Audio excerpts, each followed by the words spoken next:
Hi hello and welcome to Buvis Tutorials. இந்த வீடியோவில் ரொம்ப யூஸ்ஃபுல்லான ஒரு மெட்டீரியல் பிடிஎஃப்பில் கொடுத்துருக்கேன். பயோடேட்டா எழுதுறதுல நிறைய ஸ்டூடெண்ட்ஸ் மிஸ்டேக் பண்ணுவாங்க. ஸோ ஒரு ஜென்ரலான ஃபார்மேட்டை இந்த வீடியோவில் கொடுத்துருக்கேன். நீங்கள் அந்த போஸ்ட்டை மட்டும் என்ன கொஸ்டினில் என்ன போஸ்ட் கேட்குறாங்கங்கிறத மட்டும் பார்த்துட்டு அந்த போஸ்ட்டை மட்டும் நீங்கள் சேஞ்ச் பண்ணிக்கோங்க. என்னென்ன போஸ்ட்டுக்கு என்னென்ன குவாலிஃபிகேஷன் பர்ஃபெக்டாக சூட் ஆகும் அப்படிங்கிறதையும் மேலே கொடுத்துருக்கேன்.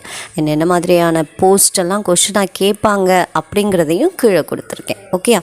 ஸோ நீங்கள் இந்த ஃபார்மெட்டை நீங்கள் அப்படியே மக்கப் பண்ணியாவது எழுதுங்க. அதாவது பாஸ் ஆகணும்னு நினைக்கிற ஸ்டூடெண்ட்ஸ் அப்படியே மக்கப் பண்ணி எழுதுனீங்கன்னா உங்களுக்கு 5 மார்க்ஸ் கன்ஃபார்ம். இது மாதிரி நிறைய டிப்ஸ் அடுத்தடுத்த வீடியோஸில் வரப்போகுது. நம்மளோட சேனலில் எல்லாருக்கும் இன்ட்ரோ பண்ணுங்கள், எல்லாருக்கும் ஷேர் பண்ணுங்கள். Wish you all the very best. Thank you.